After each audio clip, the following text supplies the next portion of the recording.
alcançou. Pra ti quero viver, compartilhar do teu grande amor.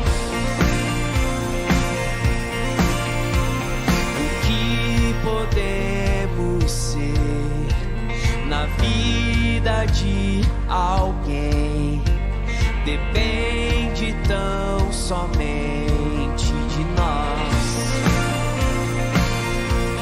Se eu não for, quem irá? Se eu não estender as mãos, quem o fará? Me envolver, me entregar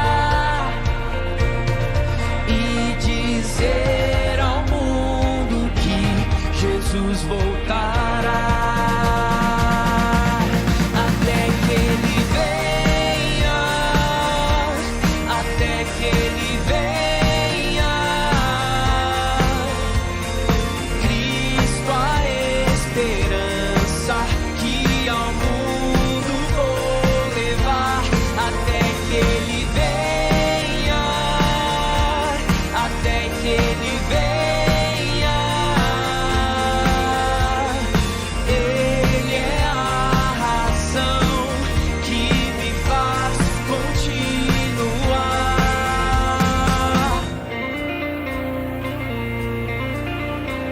Tua graça me alcançou. Pra ti quero viver, compartilhar do teu grande amor. O que podemos ser na vida de alguém depende tão somente de nós, de nós. Se eu não for,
abrir a Bíblia em Filipenses 4, versos 10 a 13.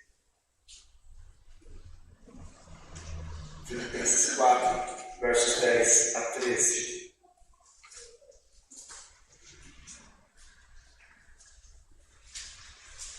Alegrei-me sobremaneira no Senhor, porque agora, uma vez mais, renovastes a meu favor o vosso cuidado, o qual também já tinhais antes, mas vos faltava oportunidade. Digo isto não por causa da pobreza, porque aprendi a viver contente em toda e qualquer situação. Tanto sei estar humilhado, como também ser honrado.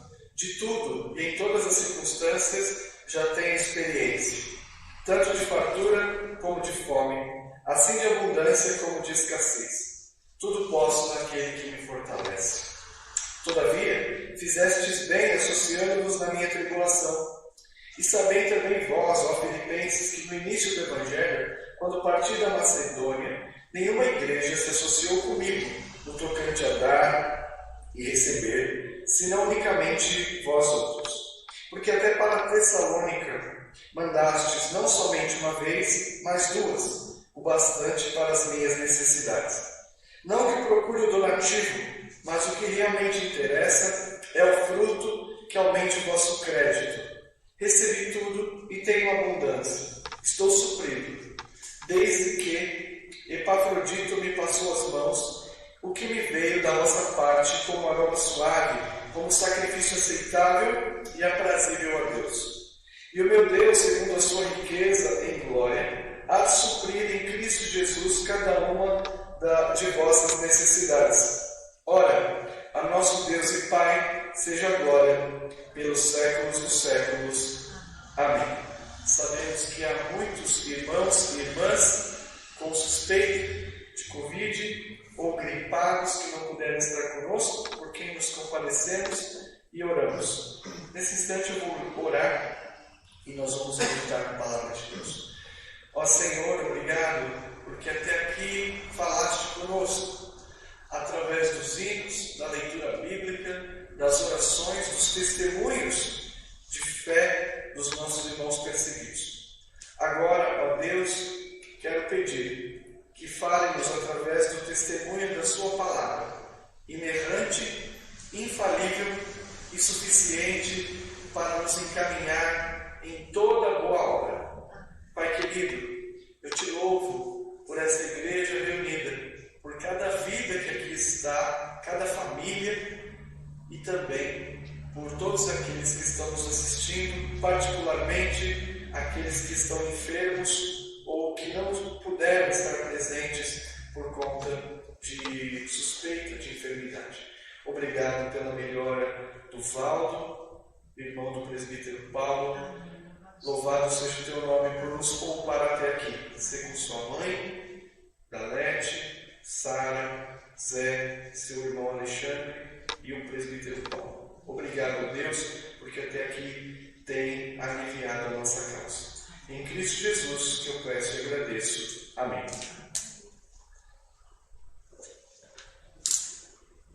Nosso assunto hoje é o cuidado da igreja com os missionários.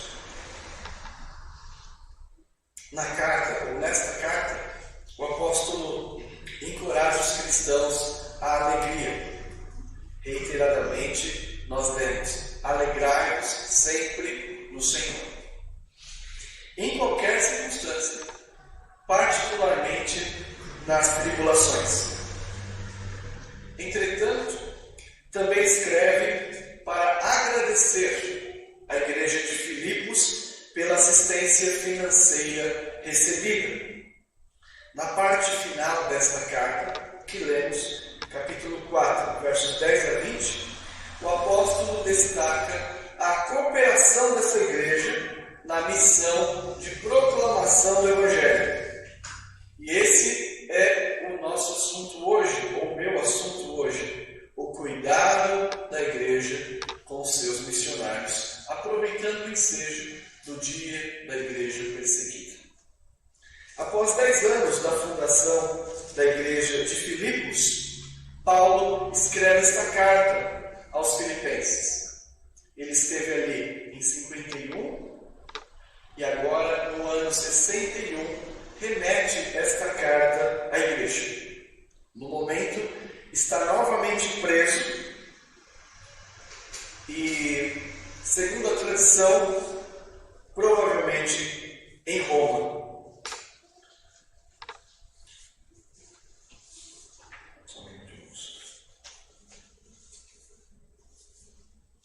Ele está provavelmente em Roma. No versículo 10, Paulo agradece o cuidado da igreja com o Evangelho. O cuidado da igreja no trabalho com missões. Destaca a fidelidade ao compromisso assumido. Veja que no texto ele diz: alegrei-me sobremaneira no Senhor, porque agora, uma vez mais, renovastes. Este verbo também é usado com relação às estações do ano, quando as árvores frutificam. Ele está expressando sua gratidão pela constância e compromisso da igreja em ofertar e sustentá-lo no campo missionário. Assim como a constância dos irmãos, ele diz: agora, uma vez mais, renovastes ao meu favor o vosso cuidado. Então, ele está agradecendo o cuidado da igreja, particularmente a fidelidade no compromisso assumido e a constância. Algo imprescindível nesta relação igreja e missionário. Nos versículos 11 a 13, testemunha que o Senhor supre as suas necessidades. Grato pelas ofertas recebidas, Paulo professa que é Deus quem supre as suas necessidades. A escassez de dinheiro não impedia sua vocação, assim como a abundância não a retardava.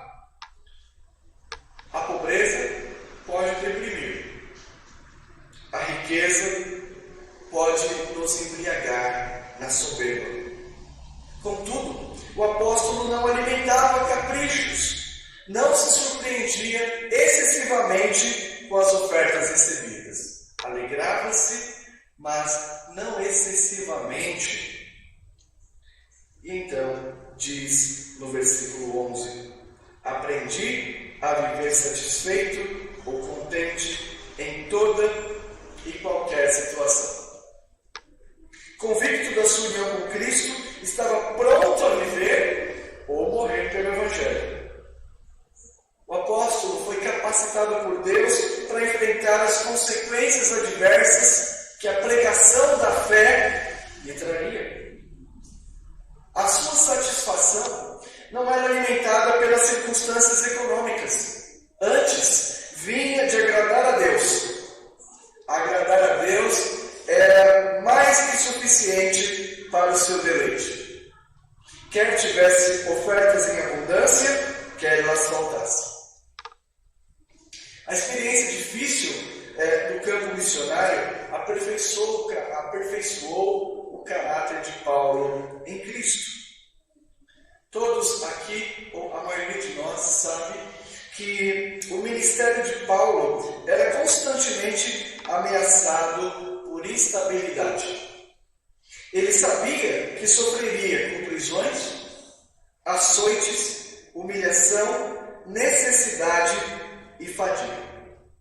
Portanto, diante deste quadro, Paulo colocou firmemente em seu coração que fartura ou fome, honra ou humilhação, abundância ou escassez, faziam parte, eram características da sua vocação missionária.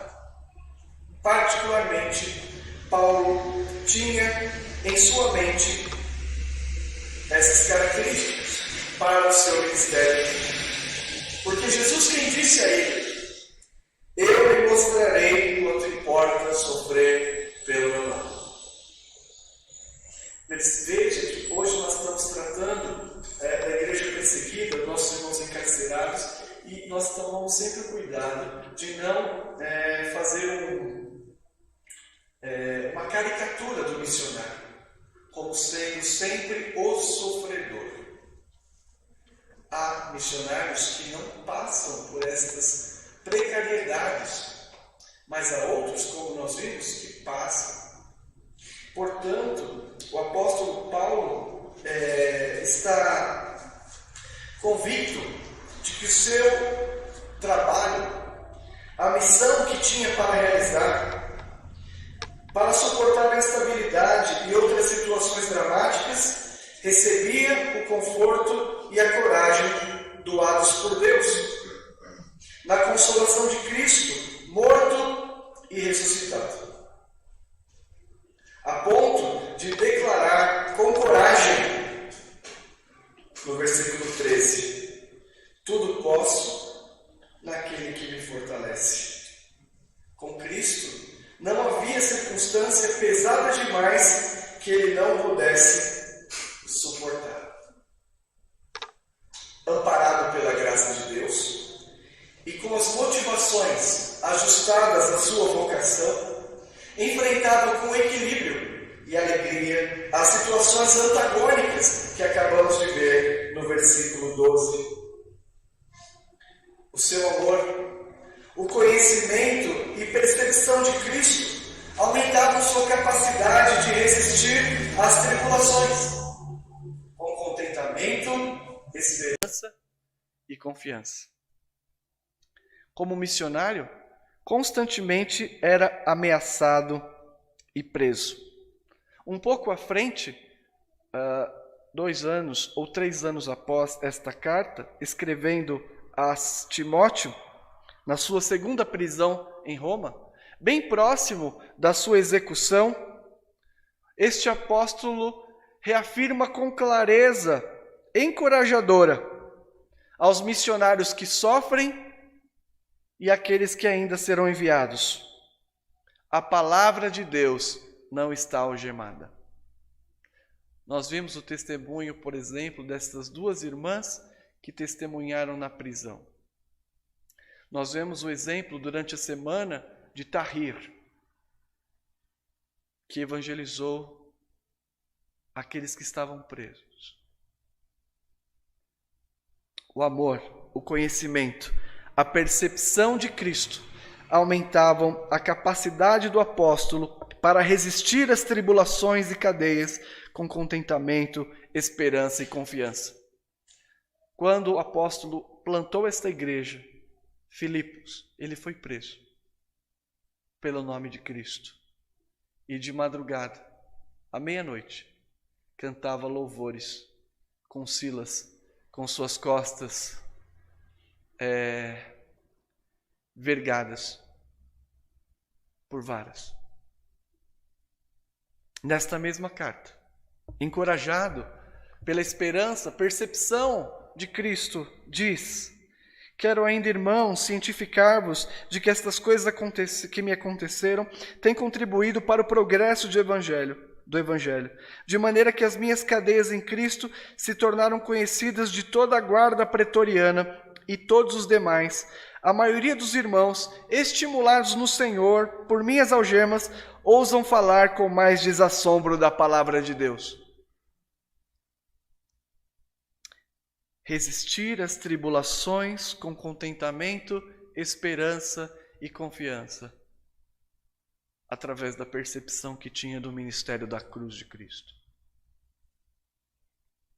Quero compartilhar algumas aplicações desta primeira sessão, dos versos 10 a 13. Primeiro, o compromisso e a constância na manutenção do obreiro não é motivo de louvor excessivo ou autoglorificação da igreja.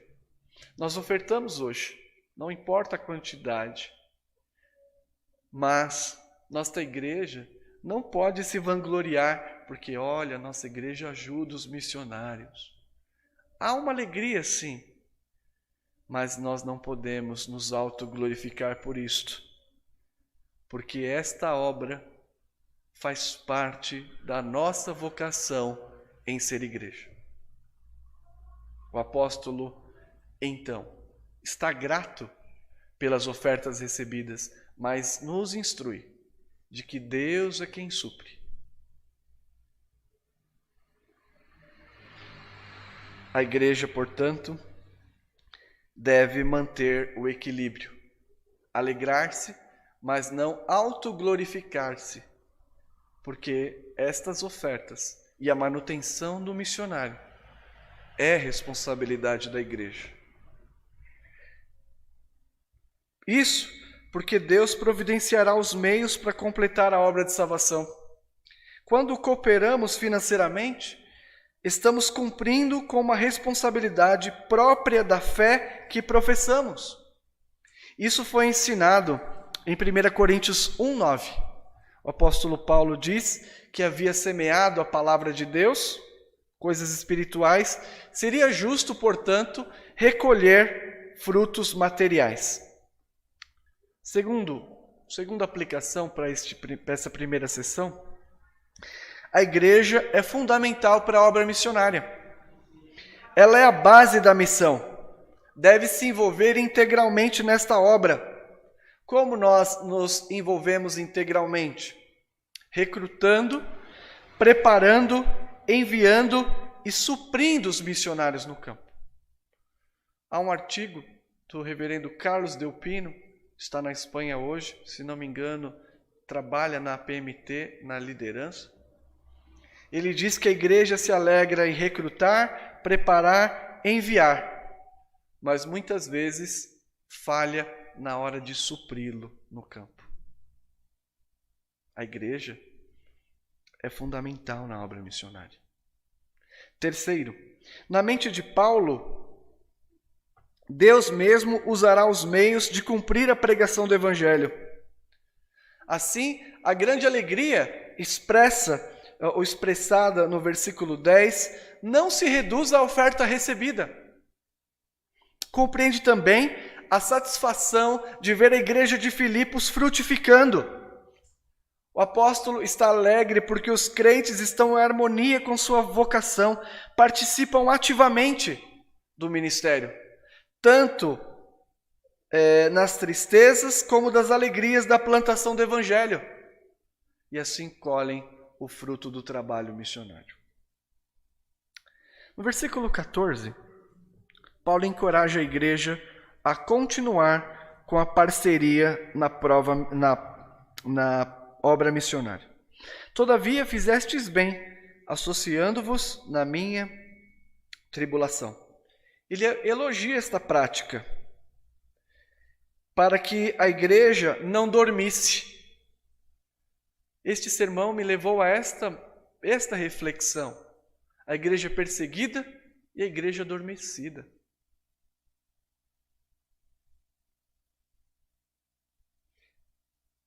A igreja não deveria esquecer-se de cooperar. É como se Paulo dissesse: conserve a boa prática de ofertar, não se sintam desestimulados e nem lentos para agir, orem, compadeçam-se, ofertem.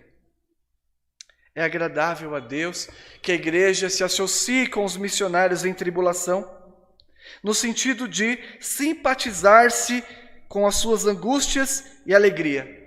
E a palavra aqui, associar-se, diz respeito a compartilhar a carga. E é o que nós lemos durante a liturgia, não é mesmo? Em Hebreus.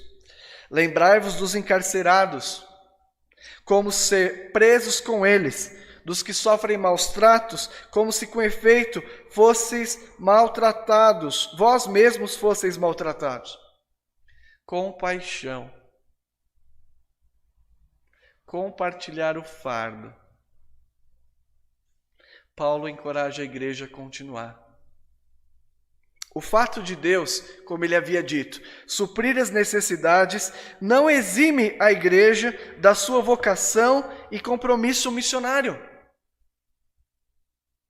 Calvino faz uma observação sensível neste texto. Digo sensível porque ele sempre, eu falei pela manhã, ele é um teólogo pastor. E ele faz o seguinte comentário. Paulo faz essa provisão para isto. Se alguns dos outros servos de Cristo estivessem em necessidade deles, então que não fossem morosos em estender a mão a essa pessoa. O apóstolo encoraja a igreja a continuar a parceria na obra missionária. É Deus quem o supre, mas Ele deu este ministério e privilégio à igreja. E Ele nos alerta para não sermos morosos, nem lentos para estender a mão aos missionários, aos obreiros e às obreiras na seara do Senhor. Versículos 15 a 20 registra que recebeu as ofertas como uma expressão de adoração a Deus. Nos versos 15 e 16, implicitamente, o apóstolo destaca a cooperação, a constância e a liberalidade da igreja de Filipos com a obra missionária. E sabeis também vós, filipenses, que no início do evangelho, quando parti da Macedônia, nenhuma igreja se associou comigo no tocante a dar e receber, senão unicamente a vós outros. Porque até para Tessalônica mandastes, não somente uma vez, mas duas, o bastante para as minhas necessidades. Cooperação, constância e liberalidade. A igreja de Filipos zelava pelo ministério do apóstolo Paulo, ajudando-o com suas orações e sustento financeiro. Segundo aos Coríntios, capítulo 11, versos 8 e 9, exorta a igreja de Corinto, usando o exemplo de Filipe. Falou, olha, esta igreja é pobre, mas a pobreza deles superabundou. E eles doaram mais do que as suas posses e pediram a nós para participar da contribuição. E neste caso, estava relacionada à ajuda dos cristãos na Judéia. Então, o envolvimento da igreja, da missão de Filipos, na missão consistia no cuidado em reunir provisões para o bem-estar do obreiro, no desenvolvimento do seu trabalho. E aqui eu cito o reverendo Pino: a obra missionária é basicamente uma responsabilidade da igreja local. Ela é o celeiro de missionários. Entretanto, apesar desta boa palavra e desta incumbência santa, podemos fechar os nossos olhos pecaminosamente e abandonar essa responsabilidade, como fizeram as demais igrejas naquele início de trabalho. Veja no versículo 5, que o apóstolo diz: somente a igreja de Filipos entrou no compromisso de dar e receber no começo desse ministério, quando ele partiu da região da Macedônia. O fato de uma igreja estar passando por dificuldade não é motivo suficiente para que ela solte a corda que sustenta os missionários que estão em necessidade.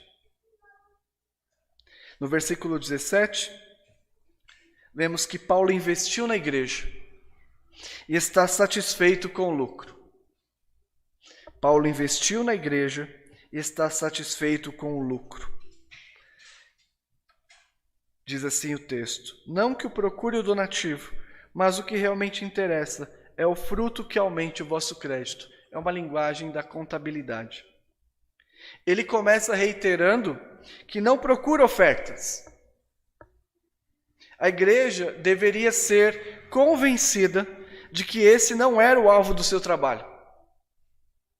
Ele não era um missionário para enriquecer-se à custa do ministério. Não. Mas ao mesmo tempo que ele reitera esta verdade, ele também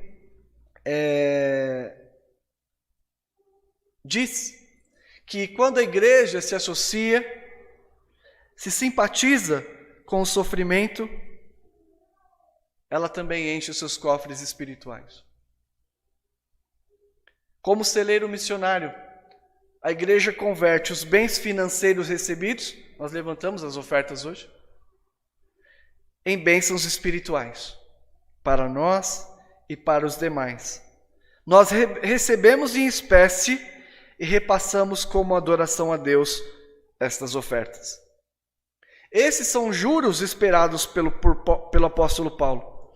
O fruto que ele esperava era colher da igreja plantada em Filipos, o companheirismo na propagação do evangelho. Qual era o fruto? Qual era o lucro esperado por Paulo? Que aquela igreja fosse companheira na missão de propagação do evangelho. E é o que quer de nós. No versículo 18, redige uma espécie de recibo. Todos nós sabemos o que é recibo. Você paga alguma coisa ou recebe, você escreve e assina. Recebi. Ele diz: recebi tudo e tenho abundância, estou suprido, desde que Epafrodito me passou às mãos o que me veio da vossa parte, como aroma suave, como sacrifício aceitável e aprazível a Deus. E o meu Deus, segundo a sua riqueza em glória, há de suprir em Cristo Jesus cada uma de vossas necessidades. Ao receber a oferta, Paulo insere a igreja no projeto missionário. Como parceira, a igreja também está no campo. O missionário é motivado não apenas pelas ofertas, mas principalmente pela simpatia e pela reciprocidade da igreja de Filipos. Paulo agradece, se apropria com alegria e compara as ofertas recebidas, que a gente acabou de ler, com a cerimônia de gratidão oferecida a Deus no culto do Antigo Testamento, em que Deus aspirava a fumaça do animal queimado, que exalava do animal queimado e se satisfazia com o cheiro bom da fé. Ele diz: recebi tudo, estou suprido, e eu recebo esta oferta como um culto a Deus, tal como aquele culto oferecido no Antigo Testamento, de um animal sacrificado, queimado, onde Deus aspirava e se alegrava pela fé do ofertante. E no versículo 19, ora, para que Deus possa suprir as necessidades espirituais da igreja. Nós plantamos bens materiais e colhemos frutos espirituais. Quando a igreja oferta aos missionários, quando a igreja é zelosa daqueles a quem envia, os cofres da igreja podem diminuir, mas a vida espiritual da igreja aumenta. Algumas lições também nesta sessão que eu quero compartilhar com você. Primeiro, Paulo não angariava, não reunia ofertas para si. A nossa igreja também não pode represar os bens, deixando de assistir os que pregam e ministram a palavra de Deus. Deve envolver-se associando-se nas tribulações dos missionários. A administração financeira da igreja é espiritual e não empresarial. O dinheiro recolhido na obra deve ser investido na obra e não para enriquecimento de líderes ou grupos ou certos indivíduos. Segundo, o envio de ofertas para os missionários é um dom ordinário da igreja. Faz parte do nosso chamado. Por esse compromisso assumido, nós demonstramos compreensão da dimensão espiritual de como usar bem o dinheiro na pregação do Evangelho. Terceiro, a igreja local, nós aqui, não deveríamos transferir a responsabilidade para agências missionárias.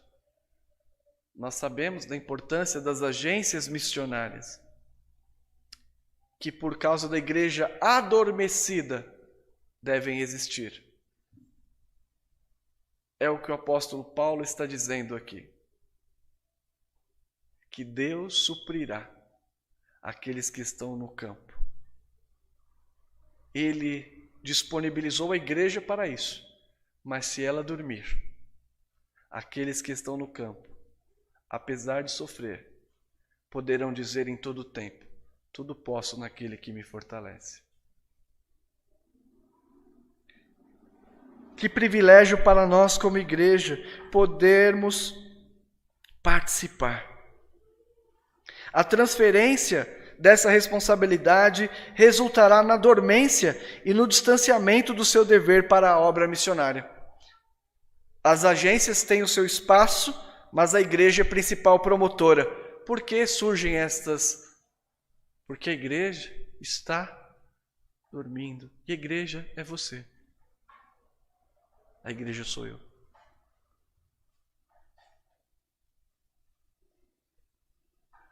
Quarto,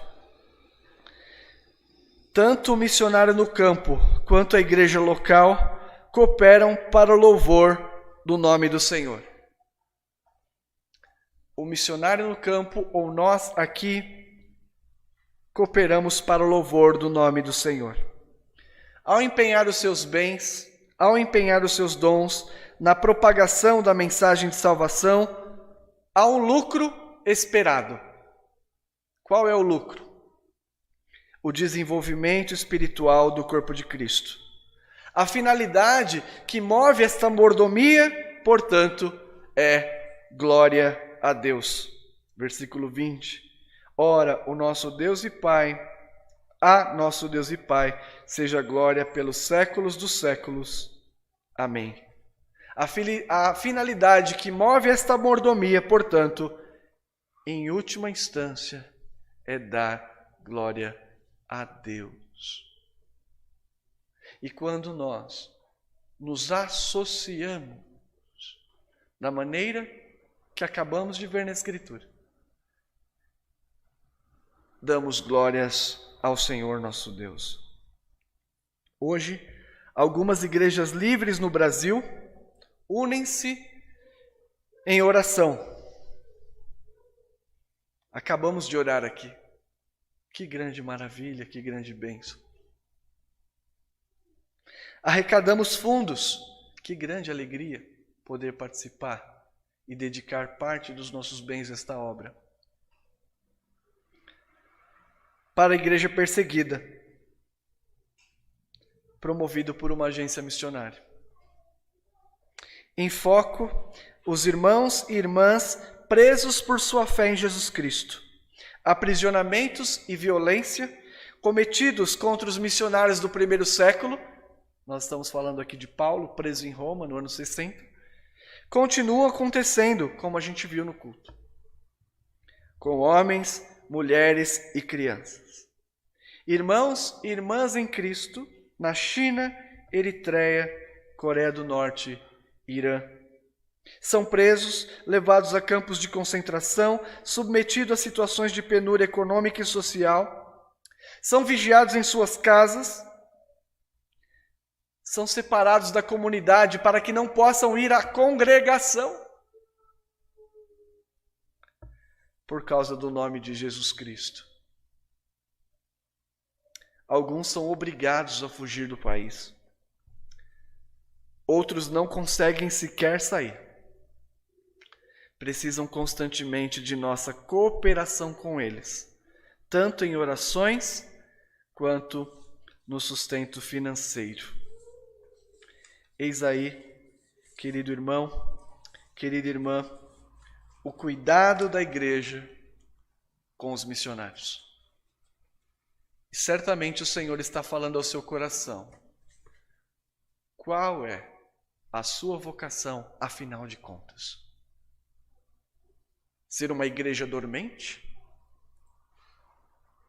Adormecida? Ou ser uma igreja perseguida? Que nós possamos então cuidar dos nossos missionários, envolver-nos mais seriamente e teologicamente orientados na missão. Que o Senhor nos ajude, em nome de Jesus. Amém.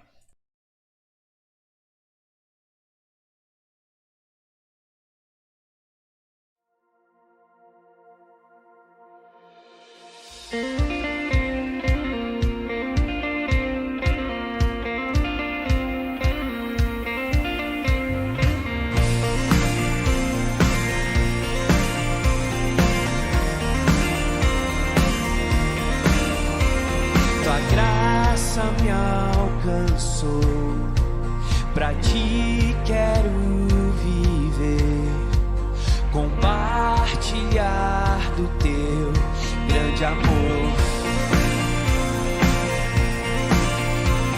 O que podemos ser na vida de alguém depende tão somente de nós. Se eu não for, quem irá? Se eu não estender as mãos, quem o fará? Me envolver, me entregar e dizer ao mundo que Jesus voltará.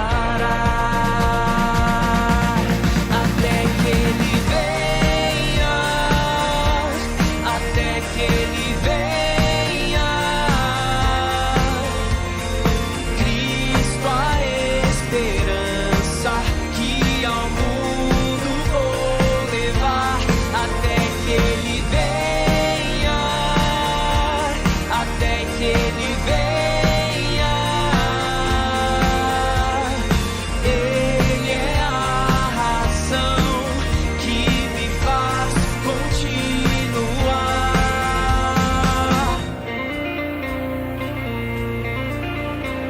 Tua graça me alcançou, pra ti quero viver, compartilhar do teu grande amor.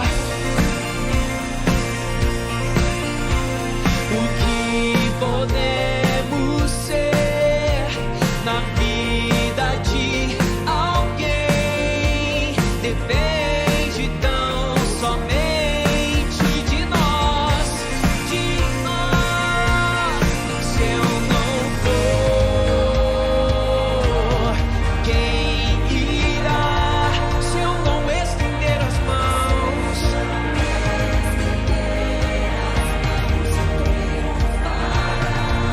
me envolver, me entregar,